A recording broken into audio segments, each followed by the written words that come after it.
হুজুররাই দেশের সবথেকে বড় রাজাকার, যার কারণে বাংলাদেশের যেই কোনো রাজনৈতিক দলই আসুক না কেন তাদের বিরুদ্ধে কথা বলে। কারণ তাদের বিরুদ্ধে যদি কথা না বলে তাহলে এই দেশের জনগণ ভোট দিয়ে রাজাকারকে কিন্তু সরকার বানায় ফেলবে। এই জন্য সবাই এই ৭১ বিরোধী রাজাকারের বিরুদ্ধে সবসময় কথা বলে যায়। তবে আফসোসের বিষয়, এই রাজাকারের বাচ্চারাই ধরেন রাত ৩টার সময় উঠা সেহরি খাওয়ার জন্য মানুষকে ডাকে, ইফতারের সময় মানুষকে সচেতন করে যে সময় হয়েছে আপনারা ইফতার করেন, ৫ বেলা নামাজের জন্য আপনাদেরকে মসজিদে ডাকে আজান দিয়া।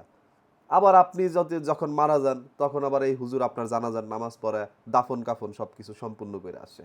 এই হুজুরদের ছাড়া আপনার কিচ্ছু চলে না। ওই যে আপনার যেটা জ্বালাইছে ওইটা কাটার সময় কিন্তু হুজুরকে লাগে। সো হুজুরকে যেহেতু আপনার সব জায়গায় লাগে, সুন্নতে খাতনায়ও লাগে, মানে লাগাইলে পুরাপুরি লাগান আর না লাগাইলে অল্প একটু লাগায়েন না, এতে করে শরীরের চাহিদা রয়ে যায়। এই রাজাকাররা আবার ৭৭টা আসন পাইছে, চিন্তার বিষয় না ভাই? কখন যেন আবার এরা দেশের সরকারও হয়ে যায়।